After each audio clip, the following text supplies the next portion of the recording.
Nous allons ensemble prendre le passage de Luc 4, verset 18. Il est écrit: L'Esprit du Seigneur est sur moi, parce qu'il m'a oint pour annoncer une bonne nouvelle aux pauvres. Il m'a envoyé pour guérir ceux qui ont le cœur brisé. Amen.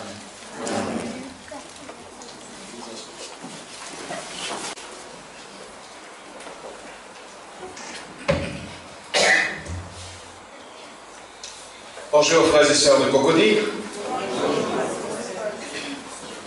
Je suis dans la joie ce matin d'être, après quelques années d'absence, de nouveau parmi vous. Et avant de continuer, je voudrais m'excuser auprès de certaines mamies que je n'ai pas pu visiter et qui me voient juste aujourd'hui. Alors, ne vous en prenez pas. Toutes mes excuses. Je pense à Mamie Mbra. Feu Mamie Agnero n'est plus le nôtre. Je ne dirai pas paix à son âme parce que nous pensons que cette expression n'est pas biblique. Mais vous comprenez que ça suit. Quand je commençais ici en 1996, ces deux mamies m'ont beaucoup soutenu. Souvent j'ai l'impression même que je n'ai pas été assez reconnaissant. C'est Dieu qui vous bénira au nom de Jésus. Je remercie les anciens qui sont très vigilants chaque fois qu'ils apprennent que je suis de passage à Abidjan. Avant même que je sache où je vais dormir, ils m'interpellent. Je pense que c'est une obligation morale pour moi parce que quand j'étais aumônier ici en 1996, cette église m'a beaucoup soutenu. Aumônier des étudiants à l'université. J'étais aussi chef de district adjoint. À l'époque, c'était le pasteur Kokano qui était le chef de district. Et cette église m'a beaucoup servi pour les veillées de prière qui ont renforcé ma vocation et mon appel. Et depuis bientôt 15 ans, je vis dans des champs missionnaires, 4 ans au Burkina, bientôt 9 ans au Bénin, sans compter mes nombreuses années de formation, 5 ans au Nigeria, 1 an au Ghana, presque 2 ans aux États-Unis. Alors, ça fait longtemps que j'ai quitté la Côte d'Ivoire. Mais chaque fois que je suis là, je suis heureux d'être parmi vous. Amen. Amen. Alors, je voudrais, avant de continuer, pour mon épouse, poser une question. Mon épouse était de passage ici l'année dernière et elle a été un peu triste. Vous savez, ce n'est pas seulement dehors qu'il y a la politique, même à l'église il y a aussi la politique. Et la politique que Satan va amener à l'église est vécue au nom de Jésus. Amen.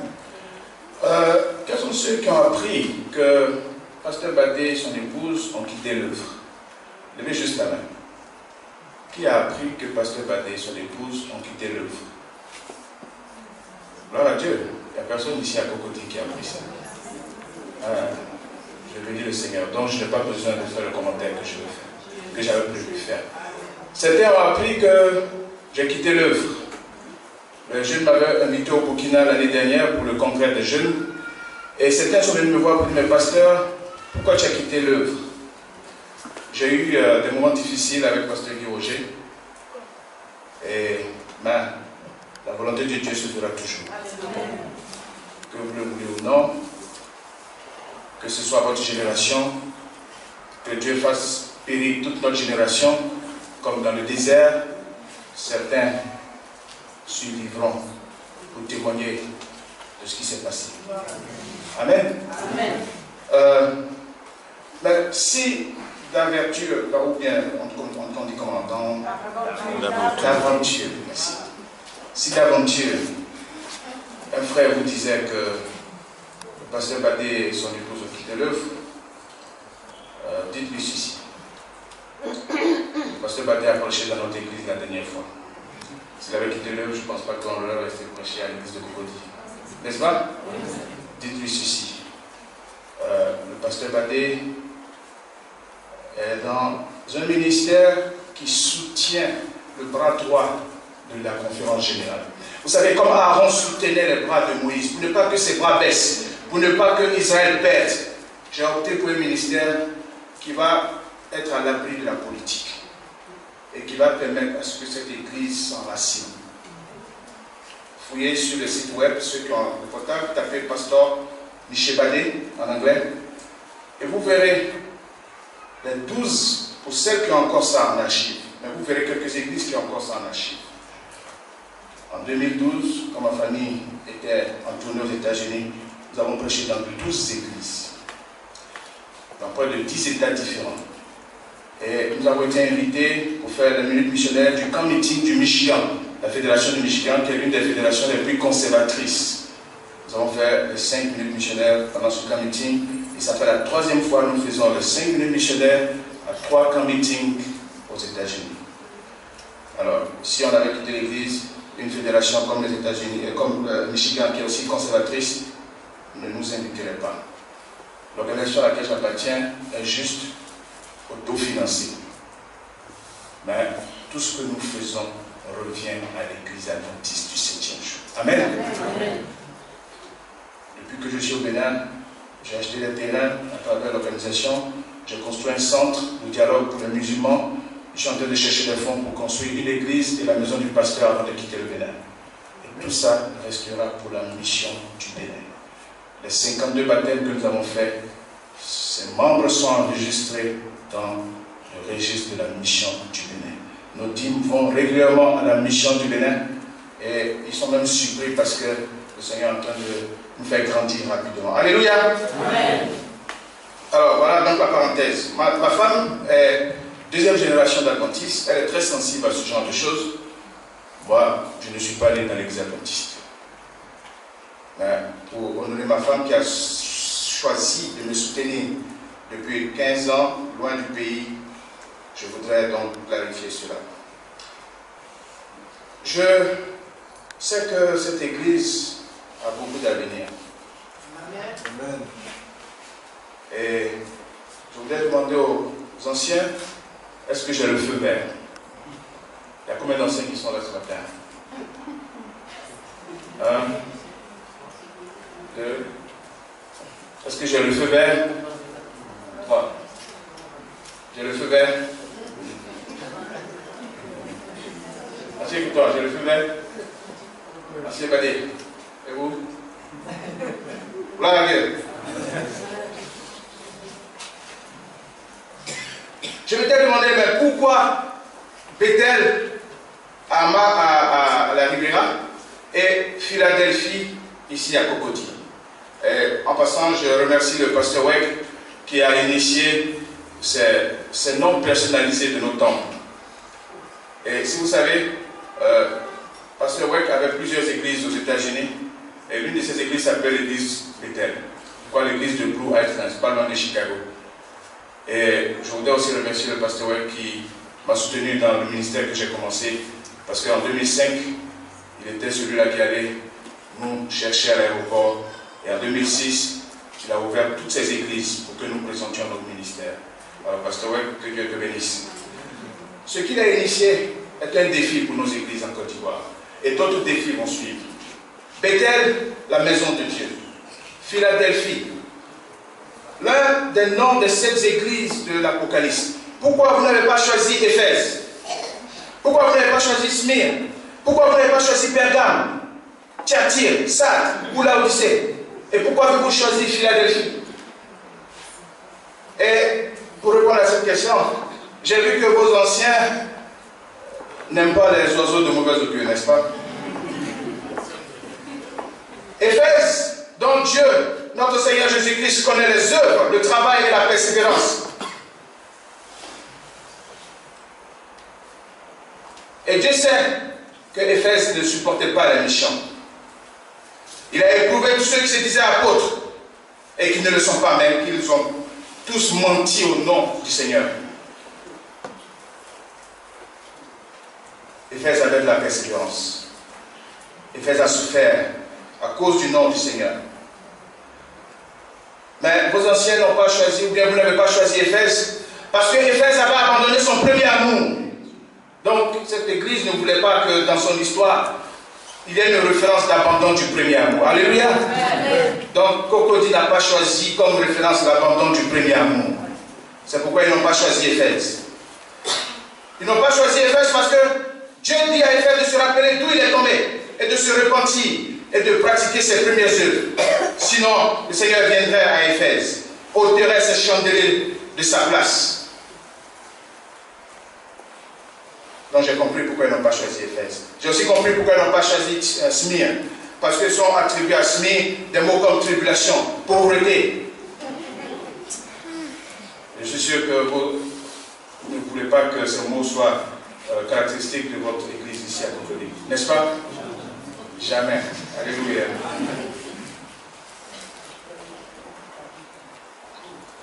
Ils n'ont pas choisi Pergame parce que Pergame est considéré comme le trône de Satan. Les gens sont attachés à la doctrine de Balaam, qui a enseigné à Balak à mettre une pierre d'achoppement devant les fils d'Israël pour qu'ils mangeassent des viandes sacrifiées aux idoles et qu'ils se livrassent à l'impudicité. Vos responsables et vous n'avez pas voulu ce répertoire dans votre historique. Alléluia. Amen. Vos responsables ont choisi Philadelphie parce que Philadelphie est présentée comme celle qui entend la parole du Saint du Très-Haut. Amen. Donc je suppose que cette église voudrait entendre la parole du Très-Haut. C'est pourquoi j'ai demandé si j'ai le feu vert. Parce que Dieu va parler ce matin. Amen. Et je prie de tout mon cœur que les paroles qui vont suivre soient les paroles de notre Père Céleste ce matin. Prions. Amen. Seigneur, nous voulons répondre à la question, est-ce que nous avons ton esprit? Dispose chaque cœur. Au nom de Jésus-Christ, dispose chaque cœur. Au nom de Jésus-Christ, que chacun parte avec un message de ta part, avec un toucher de ta part. Au nom de Jésus-Christ, notre Seigneur et Sauveur, nous avons prié. Amen. Amen. Cette église de Philadelphie était prête à entendre les paroles saintes du Très-Haut. Cette église de Philadelphie était prête à être dans le véritable. Et je suis sûr que vous voulez être dans le véritable. Bien que loin, je sais comment souvent vous réagissez par rapport à certaines irrégularités. Que le Seigneur vous maintienne dans le véritable nom de Jésus-Christ. Vous avez choisi Philadelphie parce que vous voulez avoir la clé de David, symbole de la confiance et du pouvoir. Quand vous lisez dans Ésaïe chapitre 22, le verset 22, la Bible nous dit, je mettrai sur son épaule la clé de la maison de David. Quand il ouvrira, nul ne fermera. Quand il fermera, nul n'ouvrira. Alléluia. Philadelphie a une clé qu'elle pourrait bientôt partager aux autres églises d'Abidjan, aux autres églises de la Côte d'Ivoire. Que Dieu vous utilise pour ouvrir une porte qui va glorifier son nom, que personne ne pourra fermer. Même pas la politique de cette église. Il y a des conditions à remplir. Il y a des préparations à faire. Dans Matthieu chapitre 16, verset 19, Jésus dit, je donnerai les clés du royaume des cieux. Ce que tu lieras sur la terre sera lié dans les cieux. Et ce que tu délieras sur la terre sera délié dans les cieux. Alléluia.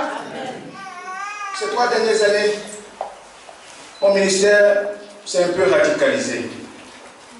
Je vis au Bénin et pendant les 5 premières années, mon organisation a créé ce qu'on appelle des restrictions missionnaires. Quand vous lisez dans le livre de Matthieu chapitre 10, Jésus dit, ne partez pas d'abord vers les Samaritains ou les païens, mais allez-y vers les brebis perdues de la maison d'Israël. Donc, ils ont reçu d'abord un mandat restreint. Et après, il y a eu un mandat généralisé. Donc, dans la formation que j'ai reçue, quand je suis allé au Bénin, au nord du Bénin, une zone avec plus de 6 villes, où depuis 40 ans, le message adventiste n'a même pas été prêché. 6 villes. Prenez par exemple Korogo, avec toutes les villes satellites, Ferkisekidou, Bondjali, et puis aidez-moi avec les autres noms. Kong, Filmanchali. Depuis 40 ans, le message est au Bénin. Toutes ces villes La plus proche église adventiste était à 215 km depuis 40 ans. L'organisation a dit l'église adventiste ne peut pas progresser tant que certaines zones comme ça seront isolées. La mission locale n'a pas les moyens. Et nous cherchons les moyens.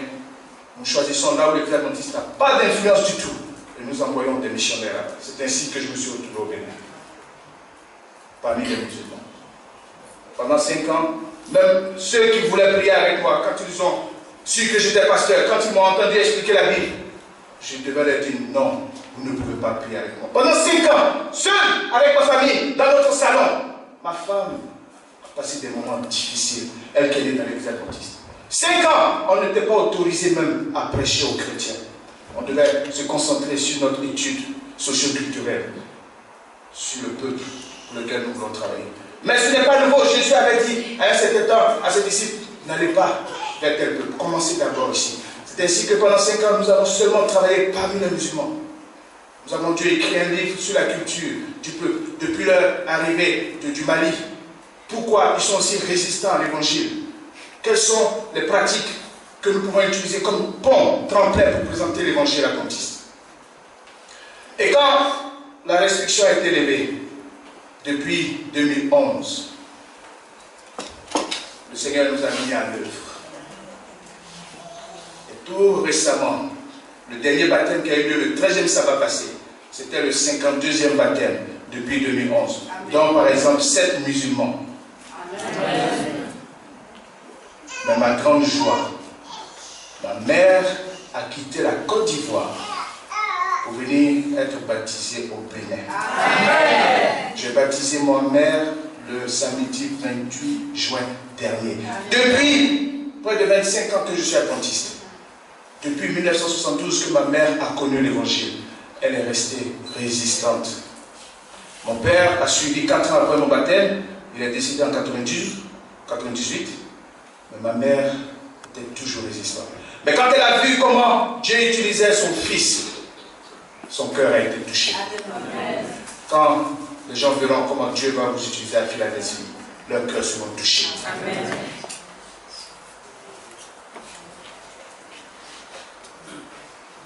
Dans Apocalypse chapitre 3, le verset 7, on nous dit, ça c'est pour résumer Philadelphie. Écrit à l'ange de l'église de Philadelphie, voici ce que dit le Saint, le véritable, celui qui a la clé de David, celui qui ouvre et personne ne fermera, celui qui ferme et personne n'ouvrira. Je connais tes œuvres. Voici parce que tu as peu de puissance. Et c'est ce point-là qui vous manque que nous allons ressortir ce matin. Parce que tu as peu de puissance et que tu as gardé ma parole et que tu n'as pas renié mon nom, j'ai mis devant toi une porte ouverte que personne ne peut fermer. Voici, je te donne de ceux de la synagogue de Satan. Dieu va vous révéler ce matin comment combattre les forces de l'ennemi. Il dit, je vous donne de ceux de la synagogue de Satan qui se disent juifs et ne le sont pas, mais qui mentent. Voici, je les ferai venir se prosterner à tes pieds et connaître que je t'ai aimé. Alléluia. Amen. Vos ennemis se prosterneront devant. Philadelphie, vous avez un long chemin. Préparez-vous. Si vous ne pouvez pas tenir, quittez cette église. Mais si vous restez ici, ne retardez pas les autres au nom de Jésus-Christ. Ils sauront que le Seigneur nous a aimés, vous a aimés. Verset 10. Parce que tu as gardé la parole de la persévérance en moi, je te donnerai aussi à l'heure de la tentation qui va venir sur le monde entier pour éprouver les habitants de la terre. Je viens bientôt, retiens ce que tu as, afin que personne ne prenne ta couronne. Celui qui vaincra, je ferai de lui une colonne dans le temple de mon Dieu. Et il n'en sortira plus. J'écrirai sur lui le nom de Dieu et le nom de la ville de mon Dieu, de la nouvelle Jérusalem qui descend du ciel d'auprès de mon Dieu et de mon nom nouveau. Amen. Amen. Alors j'espère que le micro baladeur marche parce que je vais besoin de ça tout à l'heure. Le titre du message de ce matin, c'est l'Esprit du Seigneur est-il sur nous. Nous avons lu dans Luc chapitre 4, verset 18. l'Esprit du Seigneur est sur moi, parce qu'il m'a oint, pour annoncer une bonne nouvelle aux pauvres. Il m'a envoyé pour guérir ceux qui ont le cœur brisé, pour proclamer aux captifs la délivrance et aux aveugles le recouvrement de la vue, pour renvoyer, ça c'est verset 19, pour renvoyer libres les opprimés, pour publier une année de grâce du Seigneur. Je disais tantôt que mon ministère s'est un peu radicalisé ces 3 dernières années. Et certains me pensent que, je ne sais pas, j'utilise toutes sortes d'adjectifs. Mais moi je ferai ce que la Bible enseigne. Ce que la Bible enseigne qui est clair, même si je serai le seul à le faire, je le ferai au nom de Jésus-Christ. Ce matin, il y a au moins 5 verbes qui sont utilisés là. Philadelphie, le Seigneur va te choisir pour annoncer, pour guérir, pour proclamer, pour publier et pour envoyer. Mais, est-ce que nous avons l'Esprit du Seigneur? Pour pouvoir faire cela, il faut d'abord avoir l'Esprit du Seigneur. L'Esprit du Seigneur est sur moi parce qu'il m'a oint. Est-ce que nous sommes oints? Est-ce que Philadelphie est oint? Est-ce que notre Église en Côte d'Ivoire est oint? Est-ce qu'elle a l'Esprit du Seigneur? Est-ce que notre Église mondiale a l'Esprit du Seigneur? J'étais au Burkina, ceux que j'ai formés, beaucoup ont quitté l'Église. Quand je demande, pasteur, nous ne prions pas. Pasteur, on passe tout le temps à faire les mêmes choses qui ne marchent pas. C'était m'appelle, pasteur. Vraiment, j'ai commencé à aller dans une autre église parce que je ne sens pas l'Esprit de Dieu dans mon église. C'est la même chose au Togo. C'est la même chose au Bénin. Et je suis arrivé après, il y a 4 jours, je suis arrivé mardi. On m'a dit que c'est presque la même chose ici à Abidjan. Il y a une soeur qui me disait, si on ne fait rien pour les veillées de prière, l'église en Côte d'Ivoire va mourir. Est-ce que les veillées de prière sont bibliques? Est-ce qu'elles sont bibliques? Oui. Si elles sont bibliques, n'attendez personne pour les faire. Pose-toi la question, est-ce que l'Esprit du Seigneur est sur moi? Pose-toi la question. Est-ce que l'Esprit du Seigneur est sur moi? Et ensuite pose la question à ton frère. Mais cette fois-ci, vous savez, les questions réflexives ont des réponses un peu rhétoriques. Mais les questions déductives ont des réponses un peu impératives. Alors, si vous posez la question, vous serez tenté de dire oui, j'ai respiré. Mais quand votre frère va vous pointer, et pointer le doigt avec une sainte suspicion, avec un saint défi. Ma soeur, est-ce que tu as l'Esprit de Dieu sur toi? Posez cette question à votre frère qui est à côté de vous.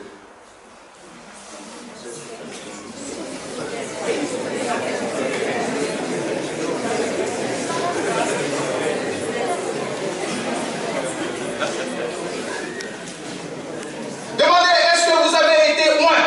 Est-ce que vous avez l'Esprit de Dieu? Sinon, je m'éloigne de toi. Sinon, je ne m'assurerai plus à côté de toi. Alors, ne dis pas ça.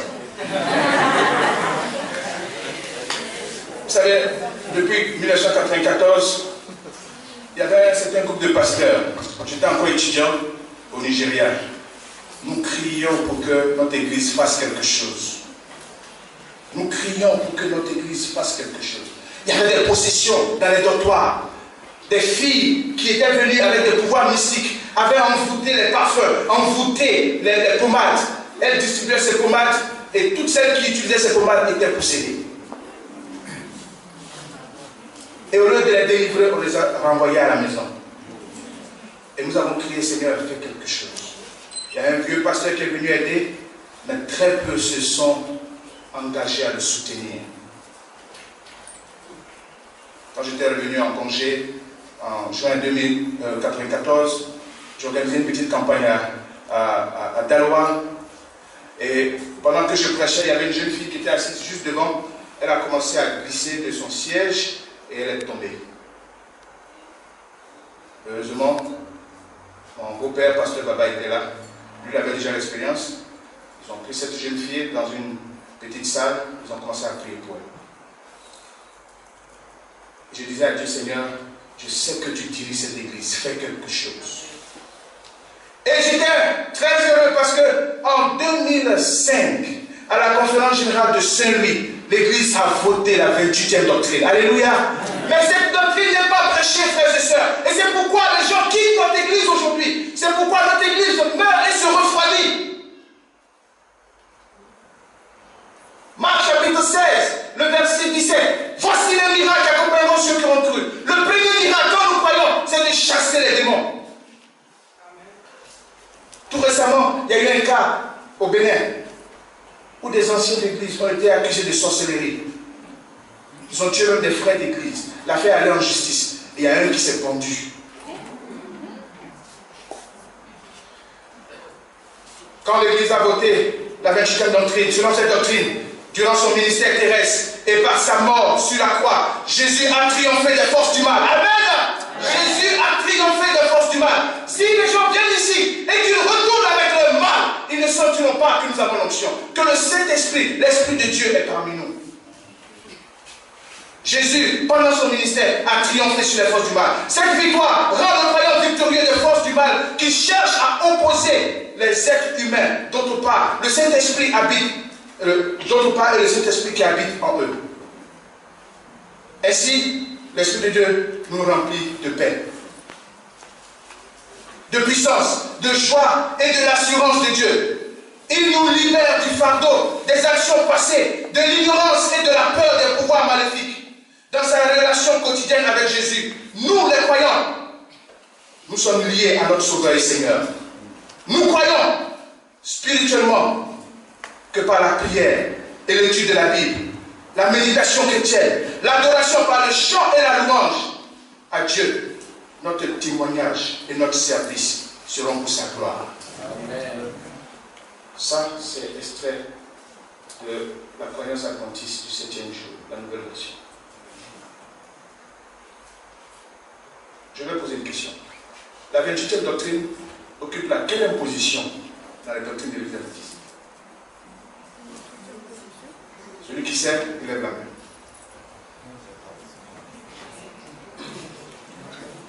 Oui, mamie. Sauf erreur, la 11e. Sauf erreur. Alors, nous allons faire un bon spécial pour mamie. 1, 2, 3. La 11e doctrine. Les doctrines sont divisées en 6. 28 doctrines divisées en 6. La Bible éclaire sur Dieu. Il y a 5 doctrines.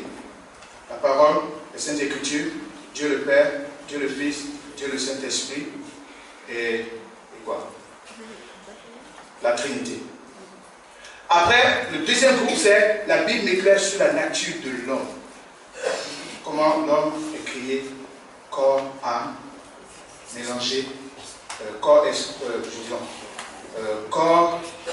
et esprit, avec le souffle de vie qui donne l'âme. Non, non. La terre, la matière et le souffle de vie qui donne l'âme vivante. Voilà. Pourquoi j'ai oublié la leçon de base quand même. Donc la terre plus le souffle de Dieu qui donne l'âme vivante. Ça c'est le deuxième groupe de doctrine. Troisième groupe, une fois on a fini de parler de Dieu, on a fini de parler de l'homme, on parle du salut. Troisième groupe, la Bible éclaire sur le salut. Et le salut c'est dans l'Église. Quatrième groupe, la Bible éclaire sur l'Église. Et cinquième groupe, la Bible éclaire sur la vie chrétienne. Et sixième groupe, la Bible éclaire sur les choses de la fin des temps. La 28e doctrine est en 11e position. Parce que nous ne prêchons pas cette doctrine, très peu comprennent et savent cette doctrine. Ce n'est pas par hasard qu'il a pris le livre du prophète Isaïe. On lui a remis le parchemin, il est allé expressément dans le livre du prophète Isaïe. Lisons tout le contour de cette histoire. Luc, chapitre 4.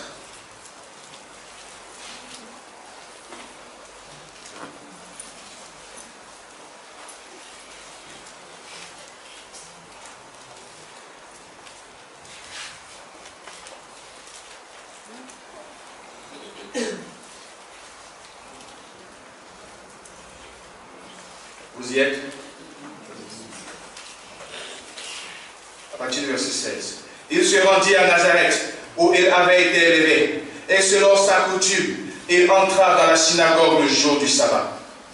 Gloire à Dieu, nous sommes un jour de sabbat. Ceux qui pensent qu'on peut prendre n'importe quel jour pour le sabbat, dites-leur et demandez-leur dans Genèse chapitre 1 jusqu'au chapitre 2. Quel adjectif est utilisé pour le dimanche, le premier jour? Bon. Quel adjectif est utilisé pour le lundi? Bon. Quel adjectif est utilisé pour le mardi? Bon. Quel adjectif est utilisé pour le mercredi? Bon. Quel adjectif est utilisé pour le jeudi? Bon. Quel adjectif est utilisé pour le vendredi? Bon. Quel adjectif est utilisé pour le samedi? Non, non, non. Sanctifié et béni. Amen. C'est le seul jour qui a deux qualificatifs. Sanctifié et béni. Genèse chapitre 2, le verset 3. À cause de ces deux adjectifs, on ne peut pas remplacer le sabbat avec un autre jour. Tous les autres ont seulement un qualificatif. C'est pourquoi, attrapez vos reins, parce qu'il y aura une importance, une déduction importante par rapport à notre présence ce matin. Alors on m'a dit que je dois finir à midi. Et vous là, on va finir à midi. Il est rentré dans la synagogue selon sa coutume le jour du sabbat. Ils vont vous dire c'est l'Ancien Testament. Est-ce que Luc 4 c'est l'Ancien Testament? Et on lui remit le livre du prophète Ésaïe. L'ayant déroulé, il trouva l'endroit où il était écrit: L'Esprit du Seigneur est sur moi, parce qu'il m'a oint pour annoncer. Vous connaissez la suite. Alors, nous allons retourner au texte originel de ce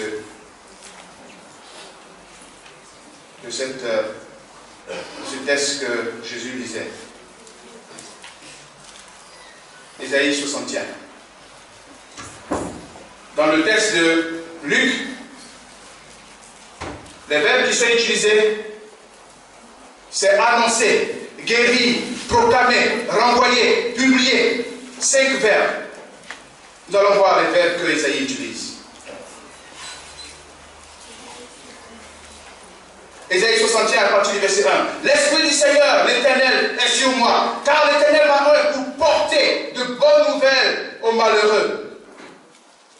Il m'a envoyé pour guérir ceux qui ont le cœur brisé, pour proclamer aux captifs la liberté et aux prisonniers la délivrance, pour publier une année de grâce de l'Éternel et un jour de vengeance de notre Dieu, pour consoler tous les affligés, pour accorder aux affligés de Sion, pour leur donner un diadème au lieu de la cendre, une huile de joie au lieu du deuil, un vêtement de louange au lieu d'un esprit abattu, afin qu'on les appelle les térubins de la justice. Amen. Amen. Ceux qui ont compté mathématiquement, il y a combien de versets? Je compte 8. Porter, envoyer, publier, accorder, consoler, donner. Frères et sœurs, si l'Esprit du Seigneur est sur cette église, si l'Esprit du Seigneur est sur notre église mondiale, tous ces verbes doivent prendre vie dans nos services. Amen. C'est pourquoi, si l'Esprit du Seigneur est sur Philadelphie, parce que votre premier engagement, c'est d'entendre les paroles du Très-Haut. Est-ce que vous apportez la bonne nouvelle aux malheureux? Est-ce que vous êtes envoyés pour guérir ceux qui ont le cœur brisé? Il y a beaucoup de cœurs brisés parmi nous. Mais je prie que vos cœurs soient guéris ce matin au nom de Jésus-Christ. Quand l'Esprit de Dieu est là, et l'un des jours où l'Esprit de Dieu, même sans qu'on l'invite, descend, c'est le sabbat. Que vous le voulez ou non, c'est un jour où Dieu lui-même crée des sondés. Demandez aux sorciers, demandez aux mystiques, le vendredi soir, dès le coucher du soleil, jusqu'au samedi au coucher du soleil, leur pouvoir est diminué. C'est un avant-goût du millénium. Profitons de ces jours.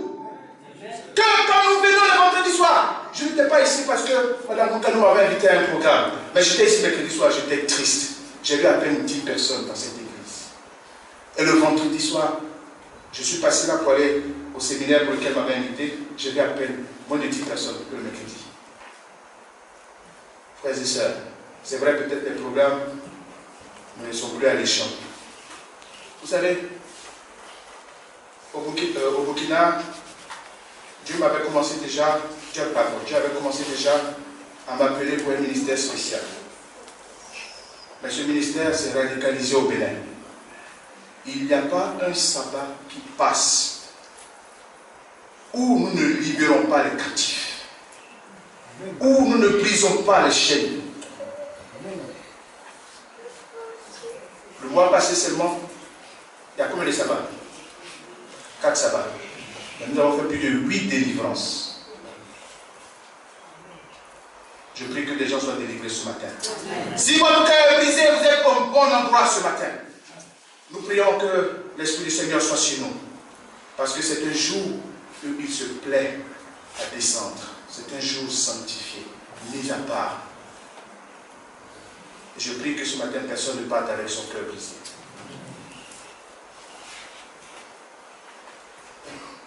Le texte continue dans Isaïe chapitre 61. Vous serez des térébintes de justice. Vous savez, un térébinthe, c'est quoi? Un arbre. Près de 6 mètres. L'Envoie dit que dans sa vision, on a vu que Adam avait 6 mètres. Parce qu'il devait cueillir des fruits sur presque tous les arbres. Et les plus hauts ne pouvaient pas, s'il tend sa main, les plus hauts devaient être accessibles à sa main, n'est-ce pas? Pour pouvoir cueillir ses fruits. Donc si Adam a 6 mètres et qu'il tend sa main, ça doit faire environ 1 mètre et demi, n'est-ce pas? Vous serez des térébintes de justice si vous laissez l'Esprit de Dieu descendre sur vous. Le défi aujourd'hui que certains nous lancent, c'est qu'ils disent qu'une fois l'Esprit de Dieu descend sur quelqu'un, il doit parler en langue. Actes chapitre 19, le verset 6. Lorsque Paul leur eut imposé les mains, le Saint-Esprit vint sur eux et ils parlaient en langue et prophétisaient. Le verset dit qu'il était environ 7.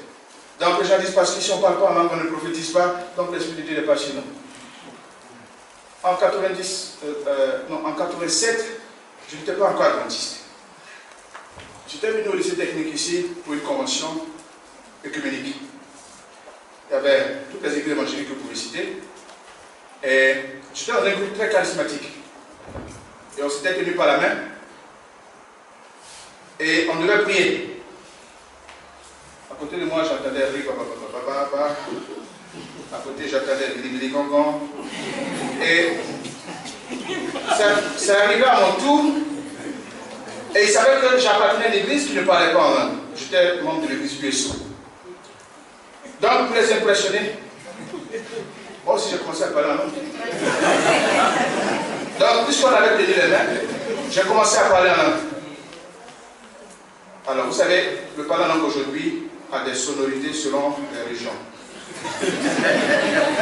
Si vous êtes du littoral, ça prend le son du vent qui souffle. Si vous êtes du nord, ça prend le son du vent qui souffle. Je ne mens pas, j'ai pris le temps pour continuer cela. Donc, moi j'ai combiné Riroro, Ribababa, et après, les amis sont venus. Comme j'ai débattu de cet esprit. Frères et sœurs, c'est les deux extrêmes. C'est les deux extrêmes. Pour certains, tant que vous ne parlez pas en langue, vous n'avez pas l'onction. Dieu ne vous a pas visité par son esprit. Écoutons ce que la parole de Dieu dit. 1 Corinthiens chapitre 12, verset 30. Tous ont-ils le don de guérison? Tous parlent-ils en langue?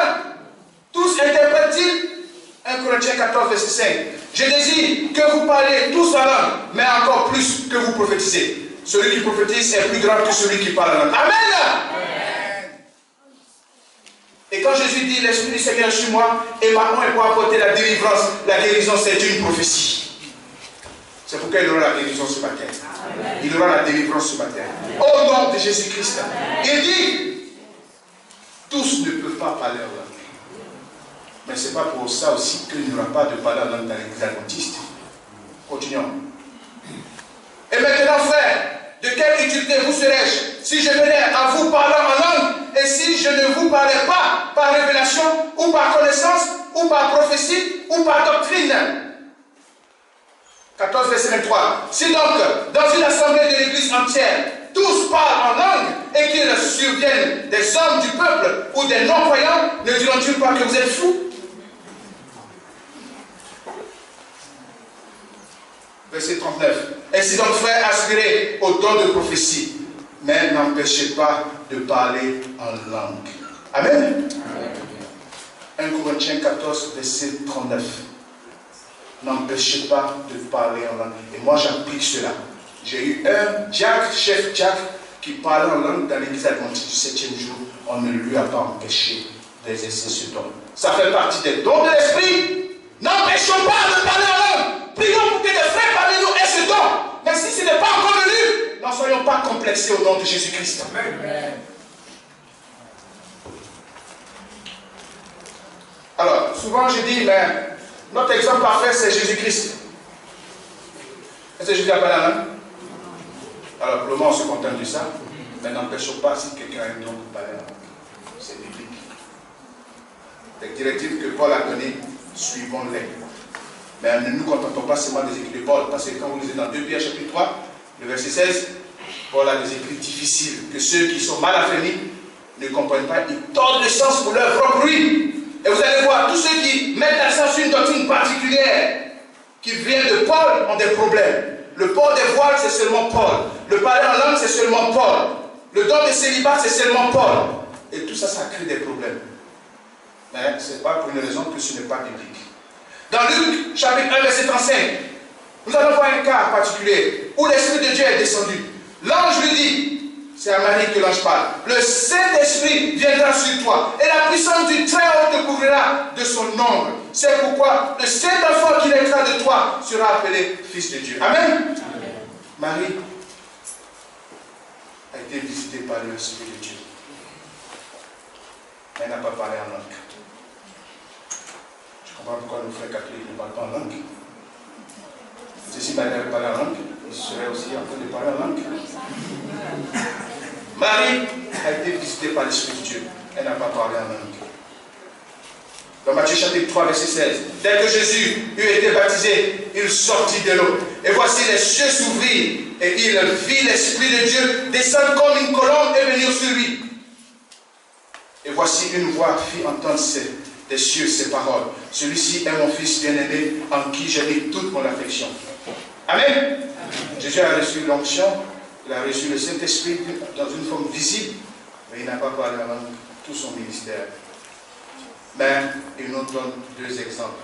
Et c'est sur ces 2 exemples que nous allons mettre l'accent pour les prières de délivrance qui vont suivre tout à l'heure. Quand l'Esprit a touché Jésus sous la forme d'une colombe, quand l'Esprit est descendu sur Jésus, Jésus pouvait dire l'Esprit du Seigneur est sur moi dans Luc chapitre 4. Mais la première direction que l'Esprit lui a montrée, c'est quoi? C'est quoi? Le désert. Le désert. Matthieu chapitre 4, verset 1. Après avoir été baptisé, alors Jésus fut amené par l'Esprit dans le désert pour être tenté par le diable. Quand on reçoit l'onction, la première étape pour que cette onction se prépare à être utilisée, c'est la solitude en présence de Dieu. Jésus a été amené dans le désert parce que le ministère pour sauver l'humanité reposait sur ses épaules. Il avait besoin d'être seul avec son Dieu. Et il va passer là combien de temps? 40 jours, 40 nuits. Verset Matthieu chapitre 4, verset 2. Après avoir jeûné 40 jours, 40 nuits, il eut faim. L'Esprit conduit Jésus dans le désert pour être seul avec son Dieu. Vous savez, il y a plusieurs sortes de déserts. Si vous voulez avoir l'onction, l'Esprit doit sentir que vous êtes prêt à aller dans le désert. Si Philadelphie veut avoir l'Esprit de Dieu, l'Esprit qui sait tout parce qu'il est omniscient, il doit sentir que vous êtes prêt à aller dans le désert. Quand l'Esprit ne sentira pas que vous êtes prêt à aller dans le désert, l'Esprit ne vous visitera pas. La première chose pour commencer un ministère, merci à Tata qui, je sais pas, je laisse m'approcher. Merci. La première chose pour commencer un ministère, vous savez, j'ai été invité à 3 jours de jeûne que Mme Bocano a organisé pour ses collègues, mercredi, jeudi, vendredi. Et on m'a demandé de faire un séminaire, après que le pasteur Bocano ait fait celui de mercredi. Et j'ai partagé avec eux ce que je savais. Il y avait des musulmans, il y avait des catholiques, il y avait des évangéliques. Et je leur ai dit, si vous jeûnez au lever du soleil, vous mangez au coucher du soleil, vous n'avez pas jeûné. Vous avez différé votre repas. Tant que l'Esprit ne verra pas que vous êtes prêt à jeûner 24 heures, vous n'êtes pas encore un canal pour son utilisation. Jésus est parti dans le désert. Je n'ai pas le temps pour vous expliquer les termes hébreux grecs qui sont utilisés. Mais il a jeûné le jour et la nuit. Ça veut dire quoi? Ça veut dire quoi? Ça veut dire quoi? Ok. Il jeûnait le jour et il jeûnait la nuit. Si Philadelphie doit être une porte que Dieu va ouvrir, personne ne pourra fermer. Soyez prêts à jeûner le jour et la nuit au nom de Jésus-Christ. Une telle porte, personne ne peut la fermer. Une telle porte, quand elle lit sur la terre, le ciel approuve et le ciel lit aussi au nom de Jésus-Christ. Nous prions pour cette fédération, nous prions pour les problèmes de famille, nous prions pour les liens de famille, nous prions pour les envoûtements ancestraux et jusque-là nos finances sont bloquées. Notre mariage piétine, sinon moribond. Notre fédération ne fait que s'assombrir.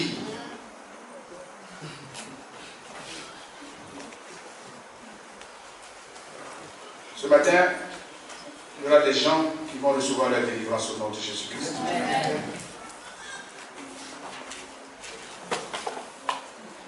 Le désert est une région du monde où les précipitations annuelles sont faibles, inférieures à 250 mm en moyenne, et insuffisantes pour compenser l'évaporation.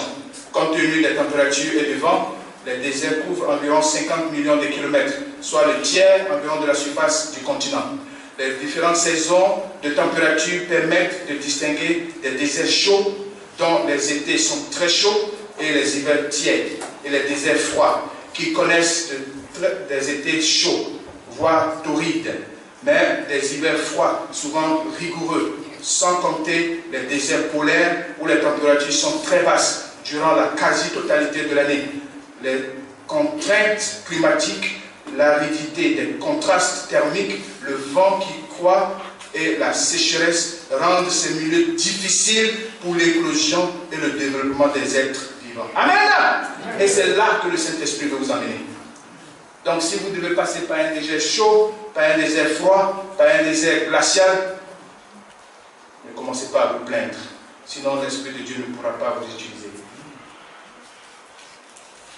J'ai connu le désert du Sahara au Burkina.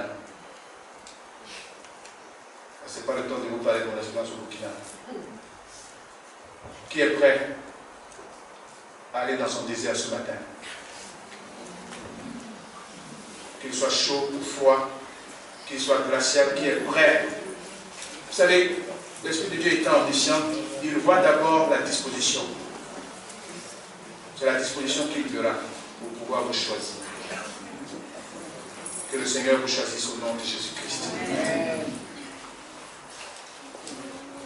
La Bible nous dit dans 2 Timothée chapitre 3 verset 12. Si vous voulez recevoir l'onction, c'est que vous voulez être pieux. 2 Timothée 3 verset 12. Or tous ceux qui veulent vivre pieusement en Jésus-Christ seront persécutés. Même après avoir reçu l'onction, Jésus n'était pas à l'abri de la persécution.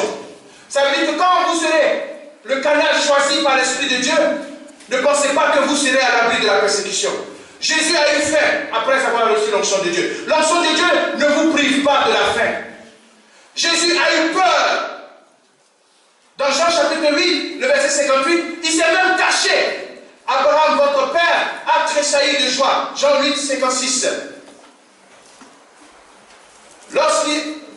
Abraham, votre père, a tressailli de joie de ce qu'il verrait mon jour. Il a vu et il s'est réjoui. Verset 57. Les Juifs lui disent, tu n'as pas encore 50 ans et tu as vu Abraham? Jésus leur répondit, verset 8. En vérité, je vous le dis, avant qu'Abraham fût, je suis. Là-dessus, il prit des pierres. Vous savez, dans le désert, il y a beaucoup souvent de pierres. Et Israël est un peu semi-désertique. Et les Juifs sont très stricts par rapport au blasphème. Jésus dit à Abraham, avant qu'Abraham le fût, je suis. Si c'est nos frères musulmans, ils vont dire ça pour là.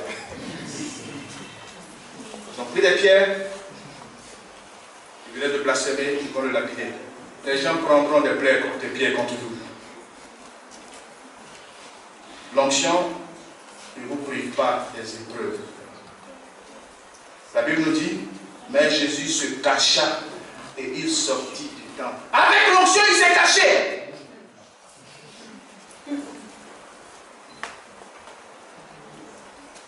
Dans Matthieu chapitre 26, verset 39, quand il a senti le poids des péchés de toute l'humanité sur lui, il a crié.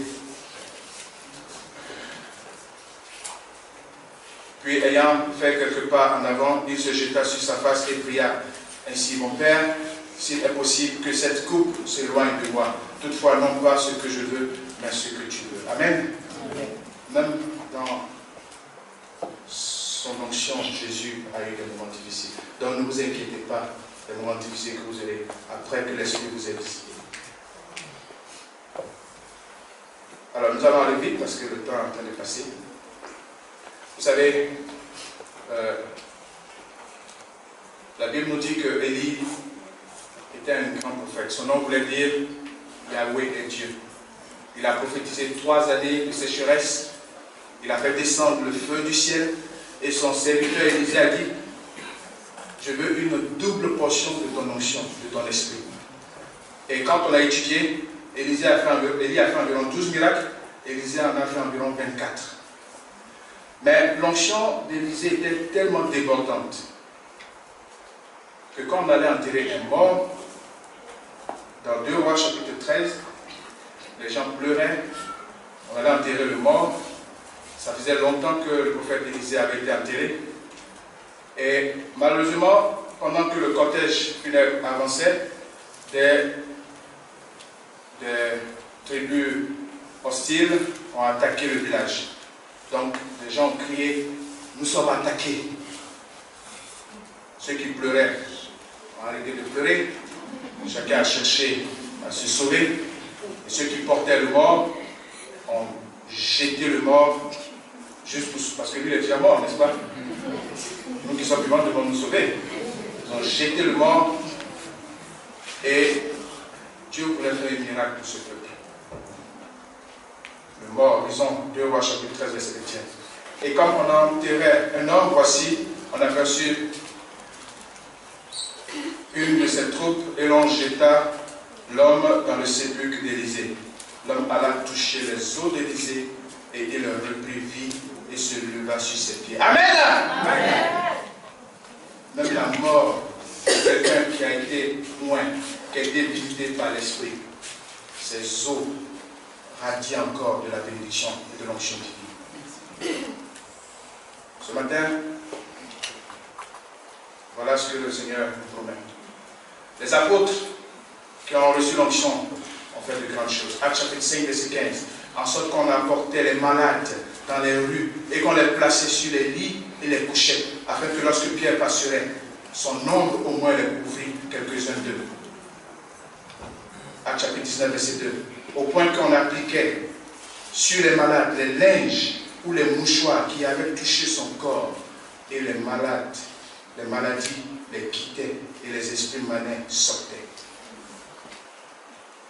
Ellen White dit que l'onction, c'est d'établir un contact direct entre nous et le divin Rédempteur. Jésus Tout-Puissant, capable de sauver complètement et de transformer à son image tous ceux qui, par son ministère aimable et patient, reçoivent son exercice et l'influence de son esprit. Sauver complètement. Et c'est ce salut complet que je voudrais partager avec vous ce matin.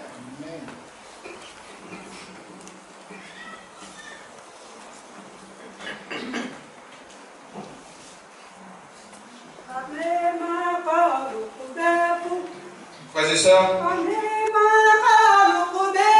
dans mon ministère, depuis un moment, je ne fais plus de prédication sans demander au Seigneur de libérer les personnes.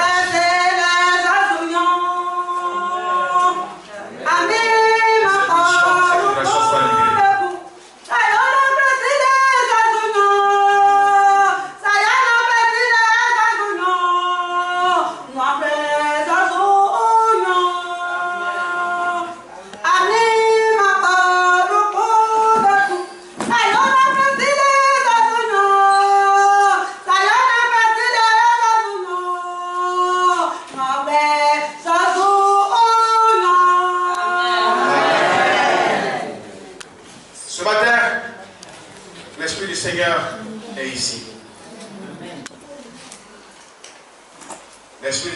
est ici. C'est son jour sanctifié et béni. Il apporte cette bonne nouvelle. Il veut guérir les cœurs brisés ce matin. Il veut délivrer les prisonniers. Ceux qui sont prisonniers des esprits de famille, des noms envoûtés. Le Seigneur veut vous libérer ce matin. Ceux qui ne passent pas une nuit sans être poursuivis, sans avoir des cauchemars. Le Seigneur veut vous libérer de ces influences ce matin. Il veut consoler les affligés. Il veut accorder aux affligés de Sion un nouveau départ. Il dit, vous allez rebâtir sur des anciennes ruines. Amen. Vos parents ont subi le pouvoir de ces fétiches. Vous allez construire sur ces ruines au nom de Jésus-Christ. Et vous serez debout comme des téribelles de justice. Je suis venu avec une onction. Je vais faire une onction spéciale ce matin. Je vais aussi prier pour les frères et sœurs ce matin qui ont foi que l'Esprit du Seigneur est parmi son peuple. Voilà ce que Ésaïe 56 nous dit.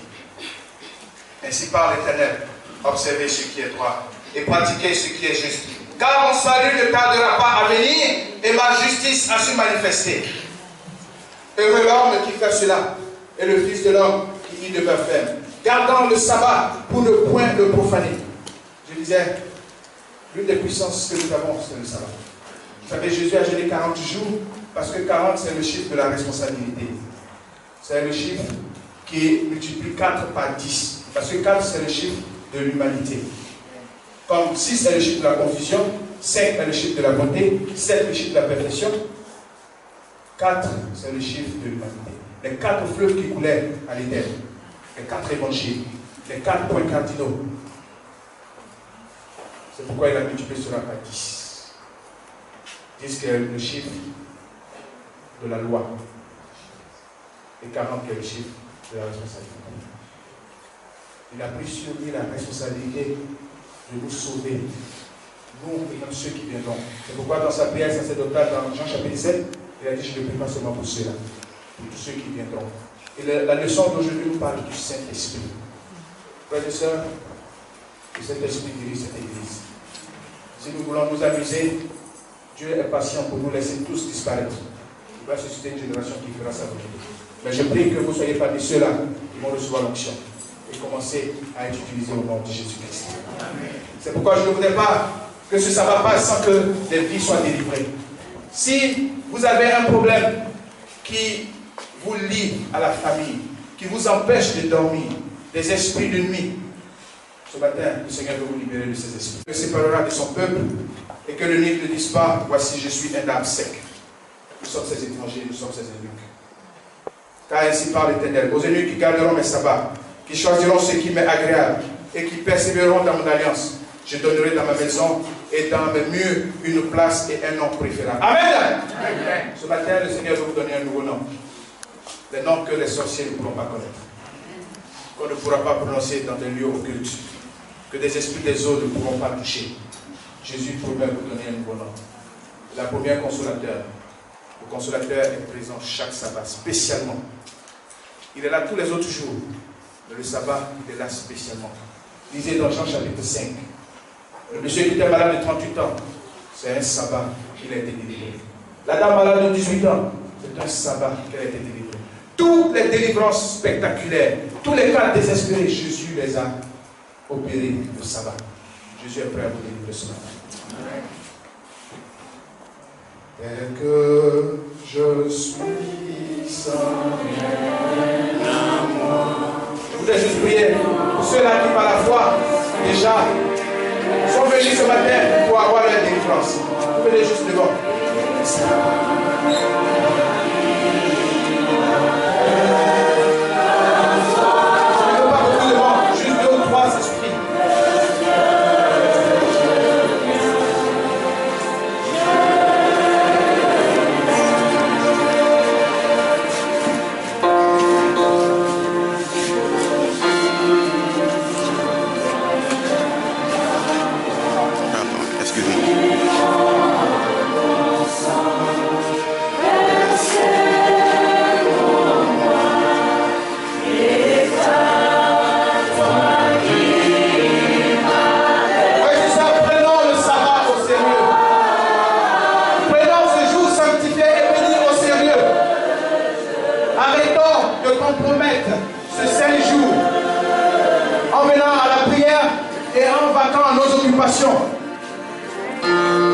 Vous n'aurez pas un nom éternel si vous ne faites pas ce que le Seigneur a demandé dans sa parole.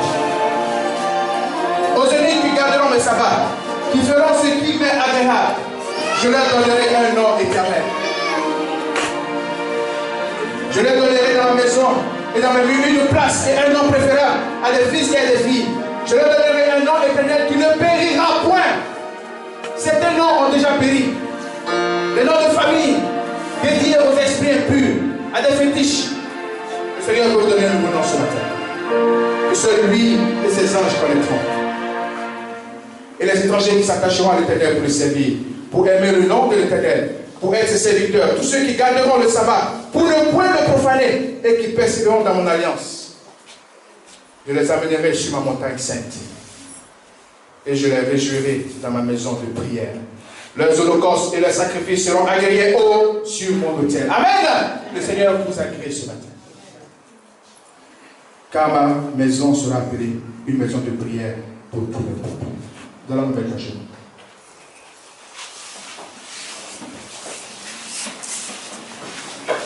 Seigneur, visite tes enfants ce matin. Visite ton peuple ce matin. Visite ta fédération ce matin. Mais pour ceux qui par la foi sont là, touche les clous de ton trône. Certains ont des liens de famille. Je t'en prie, selon ta promesse, que ton esprit descende maintenant. Que ton esprit, Dieu de ton trône, descende maintenant. Et que tu les touches. Et que ces liens soient brisés au nom de Jésus-Christ. Seigneur, ces liens qui souvent n'ont même pas été contactés par leur connaissance. Seigneur, brise ces liens maintenant. Et ramène ses frères et sœurs libérés de ces liens de famille qui, Seigneur, menacent leur foyer, qui menacent leur travail, qui menacent leur foi, qui menacent leur épanouissement. Détruis ces liens au nom de Jésus-Christ. Seigneur, montre-leur que c'est leur jour de délivrance aujourd'hui. S'il y a des esprits qui les fatiguent, des esprits de nuit, nous parlons à ces autorités, nous parlons à ces principautés, nous parlons à ces esprits dans les lieux célestes, nous parlons à ces esprits dans les ténèbres, qu'ils fléchissent leurs genoux maintenant, qu'ils libèrent ces corps maintenant, qu'ils libèrent ces vies maintenant, et que toi tu prennes totalement possession. Seigneur, parle et que ces esprits t'écoutent. Et que ces esprits se soumettent à ton ordre. Parle et que chaque vie soit totalement consacrée pour toi. Seigneur, je t'en supplie que cette église soit visitée spécialement et qu'elle soit un instrument que tu vas utiliser pour que ces portes que tu ouvriras, que personne ne puisse les fermer. Père, que ta grâce se manifeste maintenant. Au nom de Jésus-Christ, nous avons prié. Amen. Amen. Alors, vous êtes tellement nombreux que je ne peux pas faire fonction, je ne peux pas toucher quelqu'un. Alors, vous serez disponible tout à l'heure après le culte. Ceux qui veulent recevoir l'onction et l'imposition des mains, vous serez disponibles. Dieu vous bénisse.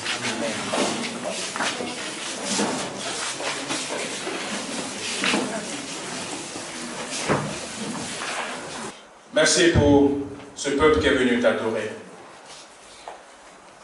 Merci parce qu'on ne vient pas en ta présence sans être béni, sans être sanctifié. Bénis-nous ce matin. Sanctifie-nous ce matin. Seigneur, que certains partent avec la foi que demain ne sera plus le même. Que la porte que tu ouvres ce matin, que personne ne puisse la refermer. Que les délivrances que tu as commencées par la foi ce matin, que personne ne puisse les arrêter.